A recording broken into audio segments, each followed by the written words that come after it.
Hello everyone, welcome back to my channel. ಇವತ್ತು ನಿಮಗೆ ಕ್ರಿಸ್ಪಿಯಾಗಿರುವಂಥ ಬಜ್ಜಿನ ಹೇಗೆ ಮಾಡೋದು ಅಂತ ತೋರಿಸ್ತಾ ಇದ್ದೀನಿ. ಅದಕ್ಕೂ ಮುಂಚೆ ನನ್ನ ಚಾನಲ್ಗೆ ಯಾರೆಲ್ಲ ಇನ್ನು ಸಬ್ಸ್ಕ್ರೈಬ್ ಮಾಡ್ಕೊಂಡಿಲ್ಲ ದಯವಿಟ್ಟು ಸಬ್ಸ್ಕ್ರೈಬ್ ಮಾಡ್ಕೊಂಡು ನೋಡಿ. ಈಗ ಪುದೀನ ಚಟ್ನಿ ಹೇಗೆ ಮಾಡೋದು ಅಂತ ನೋಡ್ಕೊಳ್ಳೋಣ.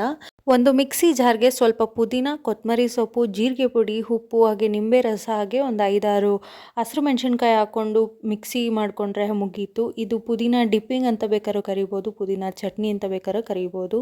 ಈಗ ಕ್ಯಾಪ್ಸಿಕಮ್ನ ಕ್ಲೀನಾಗಿ ವಾಶ್ ಮಾಡಿಕೊಂಡು ಅದರೊಳಗಿರೋ ಬೀಜನೆಲ್ಲ ತಕ್ಕೊಂಡು ತಪ್ಪಾಗಿ ಹೆಚ್ಚಿಟ್ಕೋತಾ ಇದ್ದೀನಿ. ನಂತರ ಬಜ್ಜಿಗೆ ಹಿಟ್ಟು ಕಲಸಿಟ್ಕೊಳಕ್ಕೆ ಕಡಲೆ ಹಸಿಟ್ಟು ಹಾಗೆ 1 ಸ್ಪೂನ್ ಅಕ್ಕಿ ಹಸಿಟ್ಟು, ಸ್ವಲ್ಪ ಖಾರದ ಪುಡಿ, ಜೀರಿಗೆ, ಉಪ್ಪು, ಸ್ವಲ್ಪ ಸೋಡಾ ಪುಡಿ ಹಾಕ್ಕೊಂಡು ನೀಟಾಗಿ ಮಿಕ್ಸ್ ಮಾಡಿಕೊಂಡು ಫಸ್ಟ್ ಡ್ರೈ ಆಗಿ ಮಿಕ್ಸ್ ಮಾಡಿಕೊಂಡು ನಂತರ ನೀರನ್ನ ಮಿಕ್ಸ್ ಮಾಡ್ಕೊಂಡು ಮಾಡ್ಕೋಬೇಕು.